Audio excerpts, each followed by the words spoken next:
कार्यक्रम में उपस्थित केंद्रीय मंत्रिमंडल के मेरे साथी श्री जगत प्रकाश नड्डा जी, मनसुख मांडविया जी, प्रताप राव जाधव जी, श्रीमती अनुप्रिया पटेल जी, सुश्री शोभा करंदलाजे जी, संसद में मेरे साथी इसी क्षेत्र के सांसद श्री रामवीर सिंह बिधूड़ी जी, विभिन्न राज्यों से वर्चुअल माध्यम से जुड़े माननीय राज्यपालगण, माननीय मुख्यमंत्रीगण, सांसदगण, विधायकगण, अन्य सभी सम्मानित जनप्रतिनिधि, देश के विभिन्न भागों से स्वास्थ्य संस्थानों से जुड़े डॉक्टर, वैद्य, आयुष और हेल्थ प्रोफेशनल्स, स्वास्थ्य व्यवस्था से जुड़े लाखों भाई और बहनों, all India institute of Ayurveda के सभी डॉक्टर्स एवं कर्मचारी, देवी और सज्जनों,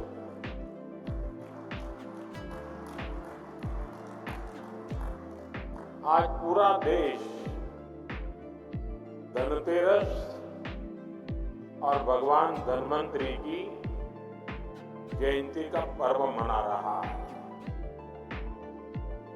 मैं आप सबको धनतेरस और धन्वंतरि जयंती की बधाई देता हूं। आज के दिन देश में बहुत बड़ी संख्या में लोग अपने घर के लिए कुछ न कुछ नया खरीदते हैं। मैं विशेष रूप से देश के व्यापारी साथियों को भी शुभकामनाएं देता हूं। आप सभी को भी दीपावली की भी अग्रिम शुभकामनाएं।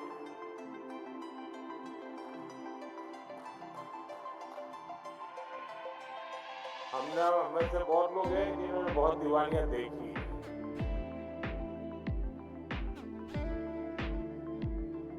लेकिन दिवालियां भले देखी हो, ये दिवाली ऐतिहासिक है। आपको लगेगा कि इतनी दिवाली देख करके तो बाल सफेद हो गए और मोदी जी ये ऐतिहासिक दिवाली कहां से लाए।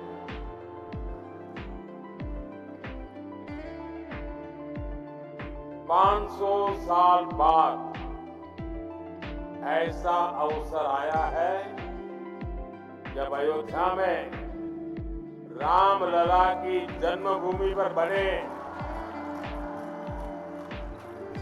उनके मंदिर में भी हजारों दीप जलाए जाएंगे। एक अद्भुत उत्सव होगा। ये ऐसी दीपावली होगी जब हमारे राम एक बार फिर अपने घर आए।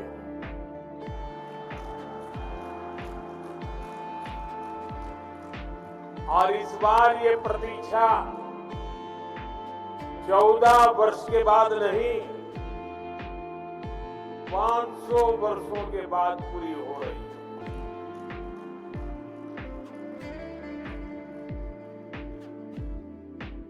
साथियों, धनतेरस के दिन सौभाग्य और स्वास्थ्य का ये उत्सव सिर्फ एक संयोग नहीं है, ये भारतीय संस्कृति के जीवन दर्शन का प्रतीक है। हमारे ऋषियों ने कहा है, आरोग्यम परमम भाग्यम, यानी आरोग्य ही परम भाग्य, परम धन है। कहते ही है, हेल्थ इज वेल्थ, प्राचीन चिंतन आज आयुर्वेद दिवस के रूप में पूरी दुनिया में छा रहा है। हम सब के लिए खुशी की बात है कि आज 150 से ज्यादा देशों में आयुर्वेद दिवस मनाया जा रहा है। ये प्रमाण है आयुर्वेद को लेकर बढ़ रहे वैश्विक आकर्षण का, और ये प्रमाण है कि नया भारत अपने प्राचीन अनुभवों से विश्व को कितना कुछ दे सकता है।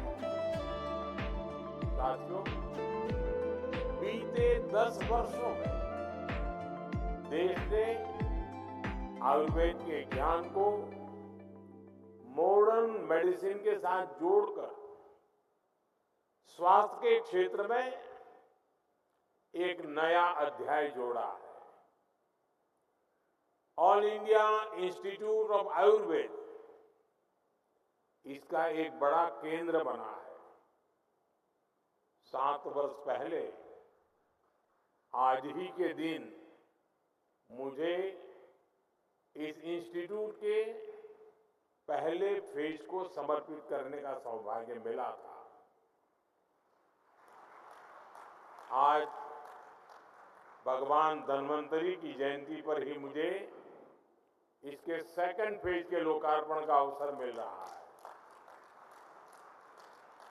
अब यहां पंचकर्म जैसी प्राचीन पद्धतियों का आधुनिक टेक्नोलॉजी के साथ फ्यूजन देखने को मिलेगा। आयुर्वेद और मेडिकल साइंस की फील्ड में एडवांस रिसर्च भी होगी, और मैं इसके लिए सभी देशवासियों को बधाई देता हूं। साथियों, जिस देश के नागरिक जितने स्वस्थ होंगे, उस देश की प्रगति की गति भी तेज होगी। इस सोच के साथ अपने नागरिकों के स्वास्थ्य को प्राथमिकता देते हुए केंद्र सरकार ने स्वास्थ्य नीति के 5 स्तंभ तय किए हैं।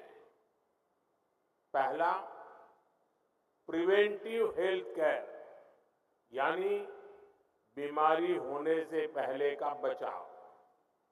दूसरा, समय पर बीमारी की जांच। तीसरा, मुफ्त और सस्ता इलाज, सस्ती दवाएं। चौथा, छोटे शहरों में अच्छा इलाज, डॉक्टरों की कमी दूर करना। और 5वां, स्वास्थ्य सेवा में टेक्नोलॉजी का विस्तार। भारत अब हेल्थ सेक्टर को होलिस्टिक हेल्थ केयर की नजर से देखता है।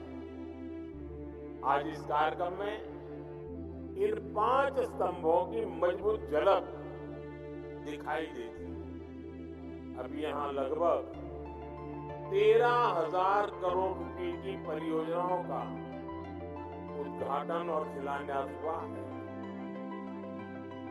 आयुष स्वास्थ्य योजना के तहत 4 सेंटर ऑफ एक्सीलेंस, ड्रोन के जरिए स्वास्थ्य सेवाओं का विस्तार, एम्स ऋषिकेश में हेलीकॉप्टर सर्विस, एम्स दिल्ली और एम्स बिलासपुर में नया इंफ्रास्ट्रक्चर, देश के 5 अन्य एम्स में सेवाओं का विस्तार, मेडिकल कॉलेजों की शुरुआत, नर्सिंग कॉलेजों का भूमि पूजन, देश में स्वास्थ्य सेवाओं के कायाकल्प से जुड़े ऐसे अनेकों काम आज हुए हैं।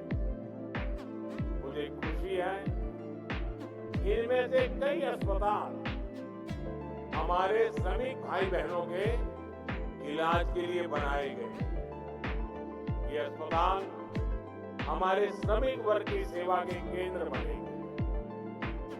आज जिन फार्मा यूनिट्स का लोकार्पण हुआ है, उनसे देश में ही एडवांस मेडिसिन के साथ हाई क्वालिटी स्टेंट्स और इम्प्लांट भी बनेंगे। ये यूनिट फार्मा सेक्टर में भारत की ग्रोथ को आगे बढ़ाएंगे। साथियों, हम में से अधिकतर लोग उस पृष्ठभूमि से आए हैं जहां बीमारी का मतलब होता है पूरे परिवार पर मानो बिजली गिर गई हो। गरीब के घर में कोई एक अगर गंभीर रूप से बीमार होता है तो उसका असर घर के हर सदस्य पर पड़ता है।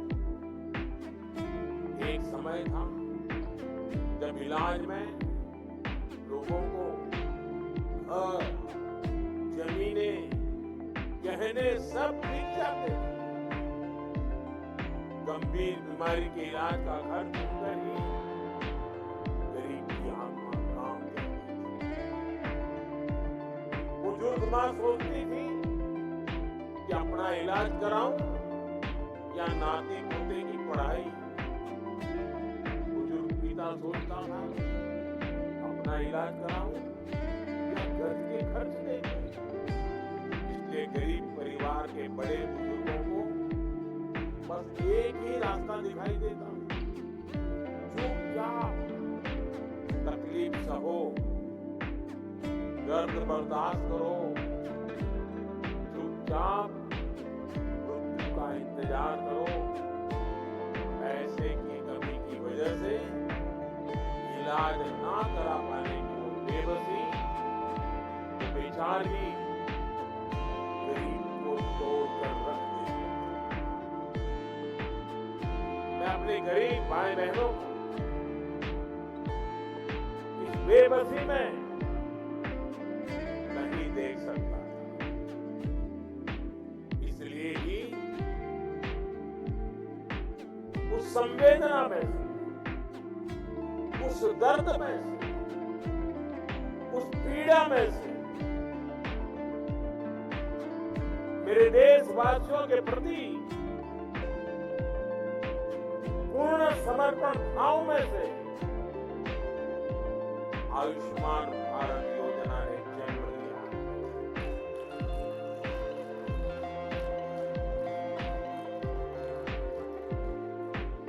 सरकार ने तय किया कि गरीब के अस्पताल में भर्ती होने का खर्च 5 लाख रुपए तक के इलाज का खर्च सरकार उठाएगी।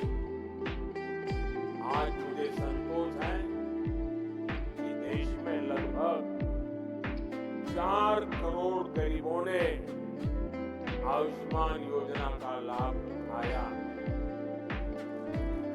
ये 4 करोड़ गरीब अस्पताल में भर्ती हुए, इनमें से कुछ तो अलग अलग बीमारियों के लिए कई बार भर्ती अपनी बीमारी का इलाज कराया और इन्हें एक भी रुपया खर्च नहीं करना। अगर आयुष्मान योजना न होती तो इन गरीबों को करीब करीब 1.25 लाख करोड़ रुपए अपनी जेब से देने होते। मैं अक्सर देश के अलग अलग राज्यों में आयुष्मान योजना के लाभार्थियों से मिलता हूं, उनसे सुख दुख की बातें सुनता हूं, उनका अनुभव सुनता हूं।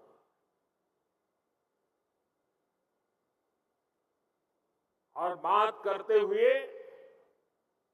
उनकी आंखों में से जो खुशी के आंसू छलकते हैं, वो आयुष्मान योजना से जुड़े हर व्यक्ति के लिए हर डॉक्टर के लिए, हर पैरामेडिकल स्टाफ के लिए किसी आशीर्वाद से कम नहीं होते। इससे बड़ा आशीर्वाद नहीं हो सकता। आप विश्वास करिए, लोगों को ऐसे संकट से उबारने वाली योजना पहले कभी नहीं बनी। और आज मुझे इस बात का बहुत संतोष है कि आयुष्मान योजना का विस्तार हो रहा है। देश के हर बुजुर्ग की नजर इस कार्यक्रम पर है। चुनाव के समय मैंने गारंटी दी थी कि तीसरे कार्यकाल में 70 वर्ष से ऊपर के सभी बुजुर्गों को आयुष्मान योजना के दायरे में लाया जाएगा। आज धन्वंतरि जयंती पर ये गारंटी पूरी हो रही है। अब 70 वर्ष से अधिक उम्र के देश के हर बुजुर्ग को अस्पताल में मुफ्त इलाज मिलेगा। ऐसे बुजुर्गों को आयुष्मान वय वंदना कार्ड दिया जाएगा। सरकार का प्रयास है कि देश के हर बुजुर्ग जिनकी आयु 70 वर्ष के ऊपर है, उनको जल्द से जल्द आयुष्मान वय वंदना कार्ड मिले। और ये ऐसी योजना है जिसमें आय की कोई पाबंदी नहीं। गरीब हो, मध्यम वर्ग का परिवार हो, उच्च वर्ग का परिवार हो, हर कोई इसका लाभार्थी बन सकता है। जो इस योजना का लाभ लेना चाहता है, इस देश का नागरिक, वो इसका लाभ अगर 70 साल से ज्यादा उम्र है ले सकता है। हर बुजुर्ग चिंता से मुक्त हो, वो स्वस्थ जीवन जिए, स्वाभिमान के साथ जीवन जिए। ये योजना इसके लिए मील का पत्थर साबित होगी। घर के बुजुर्ग के पास आयुष्मान वय वंदना कार्ड होगा तो परिवार के खर्चे भी कम होंगे, उनकी चिंता भी कम होगी। मैं इस योजना के लिए सभी देशवासियों को बधाई देता हूं और 70 साल से ऊपर के सभी बुजुर्गों को मैं भी यहां से प्रणाम करते हुए वय वंदना करता हूं। लेकिन साथ साथ मैं दिल्ली के 70 साल के ऊपर के जितने बुजुर्ग हैं और पश्चिम बंगाल के 70 साल के ऊपर के जितने बुजुर्ग हैं, उनसे क्षमा मांगता हूं कि मैं आपकी सेवा नहीं कर पाऊंगा। मैं उनसे क्षमा मांगता हूं कि मुझे पता तो चलेगा आपको कष्ट है, मुझे जानकारी तो मिलेगी, लेकिन मैं आपको सहाय नहीं कर पाऊंगा। और कारण, दिल्ली में जो सरकार है और पश्चिम बंगाल में जो सरकार है, वो इस आयुष्मान योजना से जुड़ नहीं रही है। अपने राजनीतिक स्वार्थ के लिए अपने ही राज्य के बीमार लोगों के साथ जुल्म करने की वृत्ति, ये प्रवृत्ति मानवता की दृष्टि से किसी भी तराजू पर खरी नहीं उतरती है। और इसलिए मैं पश्चिम बंगाल के बुजुर्गों की माफी मांगता हूं, मैं दिल्ली के बुजुर्गों की माफी मांगता हूं।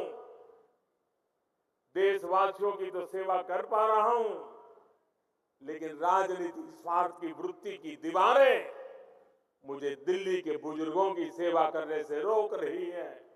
पश्चिम बंगाल के बुजुर्गों की सेवा करने से रोक रही है। और मेरे लिए ये राजनीतिक पहलू से मैं बोल नहीं रहा हूं, भीतर एक दर्द होता है कि जिस दिल्ली से मैं बोल रहा हूं,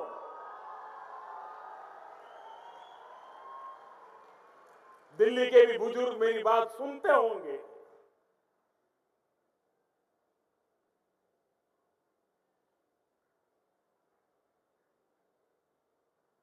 मेरे दिल में कितना दर्द होता होगा।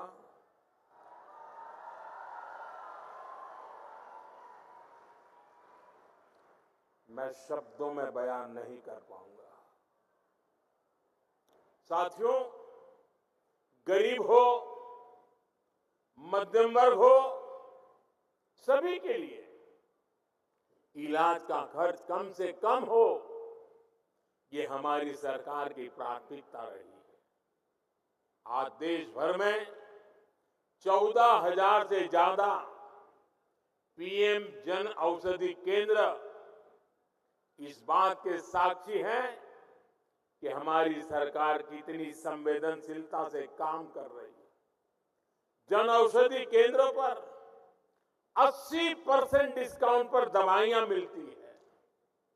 अगर ये जन औषधि केंद्र ना होते तो गरीबों को, मध्यम वर्ग को अब तक जो दवाइयां बिकी है उसके हिसाब से मैं कह सकता हूं कि 30,000 करोड़ रुपया उनका दवाइयों के लिए ज्यादा खर्च हुआ होता, उनके 30,000 करोड़ रुपए बचे क्योंकि जन औषधि केंद्र से दवाई मिली, 80% डिस्काउंट में मिली। आप जानते हैं, हमने स्टेंट और नी इम्प्लांट में जैसे उपकरणों को सस्ता किया है। अगर ये निर्णय भी ना लिया होता तो सामान्य मानवी पर, जिन्होंने ये ऑपरेशन करवाए हैं, उनको 80,000 करोड़ रुपए ज्यादा खर्च करना पड़ता। ये हमारे प्रयासों का परिणाम है कि उनके 80,000 करोड़ रुपए बचे हैं। मुफ्त डायलिसिस की योजना से भी लाखों मरीजों का हजारों करोड़ रुपए का खर्च बचा है। हमारी सरकार जानलेवा बीमारियों से रोकथाम के लिए मिशन इंद्रधनुष अभियान चला रही है। इससे न सिर्फ गर्भवती महिलाओं की जिंदगी बच रही है, नवजात शिशुओं का जीवन बच रहा है, बल्कि वो गंभीर बीमारियों की चपेट में आने से भी बच रहे हैं। मैं अपने देश के गरीब और मध्यम वर्ग को महंगे इलाज के बोझ से बाहर निकाल कर ही रहूंगा, और देश आज इसी दिशा में आगे बढ़ रहा है। साथियों, आप जानते हैं, बीमारी से होने वाली परेशानी और रिस्क को कम करने के लिए सबसे जरूरी होती है टाइमली डायग्नोसिस। अगर कोई बीमार होता है तो उसे जल्दी जांच की सुविधा मिले, जल्दी इलाज शुरू हो सके। इसके लिए देश भर में 2 लाख से ज्यादा आयुष्मान आरोग्य मंदिर खोले गए हैं। आज इन आरोग्य मंदिरों पर करोड़ों लोगों की कैंसर, ब्लड प्रेशर, डायबिटीज जैसी बीमारियों की आसानी से जांच हो पा रही है। आसानी से जांच की वजह से लोगों का इलाज भी समय पर शुरू हो रहा है, और समय पर शुरू हुआ इलाज भी लोगों के पैसे बचा रहा है। हमारी सरकार स्वास्थ्य के क्षेत्र में टेक्नोलॉजी का ज्यादा से ज्यादा इस्तेमाल करके भी देशवासियों के पैसे बचा रही है। ई संजीवनी योजना के तहत अब तक 30 करोड़ लोग, यह आंकड़ा छोटा नहीं है, 30 करोड़ लोग मान्य प्रतिष्ठित डॉक्टरों से ऑनलाइन परामर्श ले चुके हैं। डॉक्टरों से निशुल्क और सटीक परामर्श मिलने से भी उनके बहुत पैसे बचे हैं। आज हमने यू विन प्लेटफॉर्म भी लॉन्च किया है। इस प्लेटफॉर्म के साथ ही भारत के पास अपना एक टेक्नोलॉजिकली एडवांस इंटरफेस होगा। कोरोना के समय हमारे कोविन प्लेटफॉर्म की सफलता को पूरी दुनिया ने देखा है। पेमेंट सिस्टम में यूपीआई की सक्सेस भी आज एक ग्लोबल स्टोरी बन चुकी है। डिजिटल पब्लिक इंफ्रास्ट्रक्चर यानी डीपीआई के जरिए वही सफलता भारत अब हेल्थ सेक्टर में दोहरा रहा है। साथियों, हेल्थ सेक्टर में आजादी के 6-7 दशकों में जो काम नहीं हुआ, वो बीते 10 वर्षों में हुआ है। बीते 10 साल में देश में रिकॉर्ड संख्या में नए एम्स और मेडिकल कॉलेज खोले गए हैं। आज इस कार्यक्रम में ही कर्नाटका, यूपी, एमपी और मध्य प्रदेश, वहां कई हॉस्पिटलों का शिलान्यास हुआ है। कर्नाटका के नरसापुर और बोम्मा सांद्रा में, मध्य प्रदेश के पीथमपुर, आंध्र प्रदेश के अचितापुरम और हरियाणा के फरीदाबाद में नए मेडिकल कॉलेजों का शिलान्यास हुआ है। यूपी के मेरठ में नए ईएसआईसी हॉस्पिटल का काम भी शुरू हुआ है। इंदौर में भी अस्पताल का लोकार्पण हुआ है। अस्पतालों की बढ़ती हुई संख्या बताती है कि मेडिकल सीटें भी उतनी ही तेजी से बढ़ रही है। मैं चाहता हूं किसी गरीब बच्चे के उसका जो डॉक्टर बनने का सपना है, वो सपना टूटना नहीं चाहिए। और मैं मानता हूं सरकार की सफलता उसमें भी है कि मेरे देश के किसी नौजवान का सपना टूटे नहीं। सपनों में भी अपना एक सामर्थ्य होता है। सपने भी कभी कभी प्रेरणा का कारण बन जाते हैं।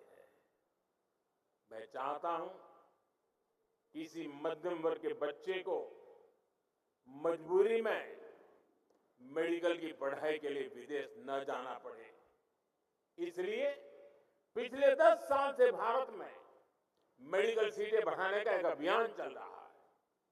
बीते 10 साल में एमबीबीएस और एमडी की करीब कुल मिलाकर 1 लाख नई सीटें जोड़ी गई हैं। और मैंने इसी साल लाल किले से घोषणा की है कि आने वाले 5 वर्ष में हम मेडिकल लाइन में 75,000 नई सीटें और जोड़ेंगे।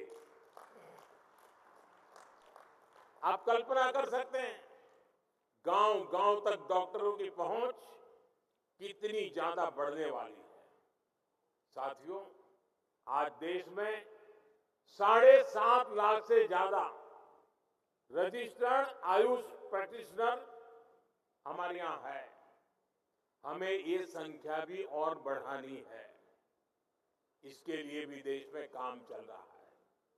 आज दुनिया भारत को मेडिकल और वेलनेस टूरिज्म के एक बहुत बड़े सेंटर के रूप में भी देखती है। पूरी दुनिया से लोग योग, पंचकर्म और मेडिटेशन के लिए भारत आते हैं। आने वाले समय में ये संख्या और तेजी से बढ़ेगी। हमारे युवाओं को, हमारे आयुष प्रैक्टिशनर्स को इसके लिए तैयार होना होगा। Preventive cardiology, Ayurvedic orthopaedics, Ayurveda sports medicine और आयुर्वेद रिहैब सेंटर्स, ऐसी कितनी ही फील्ड में भारत ही नहीं बल्कि अलग अलग देशों में भी आयुष प्रैक्टिशनर्स के लिए अपार अवसर बन रहे हैं। हमारे युवा इन अवसरों के जरिए न केवल खुद आगे बढ़ेंगे बल्कि मानवता की बहुत बड़ी सेवा भी करेंगे। साथियों, 21वीं सदी में विज्ञान ने मेडिसिन की फील्ड में अभूतपूर्व प्रगति की है। जिन बीमारियों को पहले असाध्य माना जाता था, आज उनके इलाज मौजूद है। दुनिया ट्रीटमेंट के साथ ही वेलनेस को महत्व दे रही है। और वेलनेस की बात होती है, जब आरोग्यता की बात होती है, तो इसमें भारत के पास हजारों वर्ष पुराना अनुभव है। आज समय है हम अपने इस प्राचीन ज्ञान को मॉडर्न साइंस के नजरिए से भी प्रमाणित करें। इसलिए मैं लगातार एविडेंस बेस्ड आयुर्वेद की बात कर रहा हूं। आयुर्वेद में पर्सनलाइज्ड ट्रीटमेंट प्रोटोकॉल्स का इतना गंभीर ज्ञान है, लेकिन आधुनिक विज्ञान के नजरिए से इस दिशा में पहले ठोस कंक्लूसिव वर्क नहीं हुई। मुझे खुशी है कि आज इस दिशा में देश एक अहम अभियान लॉन्च कर रहा है। ये अभियान है प्रकृति परीक्षण अभियान। ये प्रकृति परीक्षण अभियान, क्योंकि हम देखते हैं कोई पेशेंट होगा, आयुर्वेद के कारण अच्छा हो गया, परिणाम दिखता है, प्रमाण अवेलेबल नहीं होता है। हमें परिणाम भी चाहिए, प्रमाण भी चाहिए, ताकि हमें दुनिया को दिखाना है कि हमारे पास विश्व के आरोग्य की जड़ी बूटी पड़ी हुई है। इस अभियान के तहत आयुर्वेद के सिद्धांतों पर हम हर व्यक्ति के लिए आइडियल लाइफस्टाइल डिजाइन कर सकते हैं। हम बीमारियों के आक्रमण से पहले ही उन लोगों के लिए रिस्क एनालिसिस कर सकते हैं। मैं मानता हूं इस दिशा में सकारात्मक प्रगति हमारे हेल्थ सेक्टर को पूरी तरह से रीडिफाइन कर सकती है। हम पूरी दुनिया को हेल्थ केयर का नया पर्सपेक्टिव दे सकते हैं। साथियों, आधुनिक मेडिकल साइंस की सफलता का एक और बड़ा कारण है हर प्रिंसिपल का लैब वैलिडेशन। हमारे ट्रेडिशनल हेल्थ केयर सिस्टम को भी इस कसौटी पर खरा उतरना है। आप देखिए, अश्वगंधा, हल्दी, काली मिर्च, ऐसी कितनी हर्ब्स हम पीढ़ी दर पीढ़ी अलग अलग उपचारों के लिए इस्तेमाल करते आए हैं। अब हाई इंपैक्ट स्टडीज में उनकी उपयोगिता साबित हो रही है। इसलिए आज दुनिया में अश्वगंधा जैसी औषधियों की मांग तेजी से बढ़ी है। इस दशक के अंत तक अश्वगंधा एक्सट्रैक्ट की मार्केट करीब $2.5 बिलियन तक पहुंचने का अनुमान है। आप कल्पना कर सकते हैं, लैब वैलिडेशन के जरिए हम इन हब्स का वैल्यूएशन कितना बढ़ा सकते हैं, हम कितना बड़ा मार्केट खड़ा कर सकते हैं। इसलिए साथियों, आयुष की सफलता का प्रभाव केवल हेल्थ सेक्टर तक सीमित नहीं है, इसे एक और भारत में नए अवसर बन रहे हैं। दूसरी ओर ग्लोबल वेलबीइंग के प्रयासों को भी बल मिल रहा है। हमारे प्रयासों से 10 साल के भीतर भीतर आयुष देश के फास्टेस्ट ग्रोइंग सेक्टर में शामिल हो गया है। 2014 में आयुष से जुड़ा मैन्युफैक्चरिंग सेक्टर $3 बिलियन था, $3 बिलियन। आज वो बढ़कर लगभग $24 बिलियन हो गया है। यानी 10 साल में 8 गुना ग्रोथ। इसलिए आज देश का युवा नए नए आयुष स्टार्टअप्स लॉन्च कर रहा है। ट्रेडिशनल प्रोडक्ट्स, टेक्नोलॉजी ड्रिवन नए प्रोडक्ट्स, नई सर्विसेज, इन सबसे जुड़े 900 से ज्यादा आयुष स्टार्टअप आज देश में काम कर रहे हैं। आज भारत अब 150 देशों में कई बिलियन डॉलर के आयुष प्रोडक्ट्स एक्सपोर्ट कर रहा है। इसका सीधा लाभ हमारे किसानों को हो रहा है, जो हब्स और सुपर फूड्स पहले स्थानीय बाजार तक सीमित रहते थे, अब वो ग्लोबल मार्केट में पहुंच रहे हैं। साथियों, इस बदलते परिदृश्य का ज्यादा से ज्यादा फायदा किसानों को मिले, इसके लिए सरकार हब्स के उत्पादन को बढ़ावा भी दे रही है। नमामि गंगे परियोजना के तहत गंगा के किनारे नेचुरल फार्मिंग और जड़ी बूटियों के उत्पादन को बढ़ावा दिया जा रहा है। साथियों, हमारे राष्ट्र चरित्र की, हमारे सामाजिक ताने बाने की आत्मा है सर्वे भवन्तु सुखिनः, सर्वे सन्तु निरामया। सब सुखी हो, सब निरामय हो। बीते 10 वर्ष में हमने सबका साथ सबका विकास के मंत्र पर चलकर इस भावना को देश की नीतियों से जोड़ा है। आने वाले 25 वर्षों में स्वास्थ्य क्षेत्र में हमारे प्रयास विकसित भारत का मजबूत आधार बनेंगे। मुझे भरोसा है भगवान धन्वंतरि के आशीर्वाद से हम विकसित भारत के साथ साथ निरामय भारत का सपना भी जरूर पूरा करेंगे। और साथियों, जब मैं परिणाम और प्रमाण की चर्चा करता था, हम एक काम की दिशा में बहुत ताकत लगाने वाले हैं और वो है हमारे देश में हस्तप्रत मैन्युस्क्रिप्ट बहुत बड़ी मात्रा में बिखरी पड़ी हुई है। आयुर्वेद से जुड़ी हुई पर ऐसी मैन्युस्क्रिप्ट बहुत स्थानों पर बिखरी पड़ी हुई है। अब देश अपनी इस विरासत को संजोने के लिए मिशन मोड पे काम करने वाला है। ऐसे सारा जो ज्ञान का भंडार पड़ा हुआ है, कई शिलालेखों में होगा, कई ताम्रपत्र पे होगा, कई हस्तलिखित प्रतियों में होगा, उन सबको इकट्ठा करने का काम, और अब तो आर्टिफिशियल इंटेलिजेंस का युग है, इसको हम उसी तरह टेक्नोलॉजी से जोड़ना चाहते हैं तो उस ज्ञान में से क्या चीजें नई हम निकाल सकते हैं, तो उस दिशा में भी एक बहुत बड़ा काम हम करने के लिए जा रहे हैं।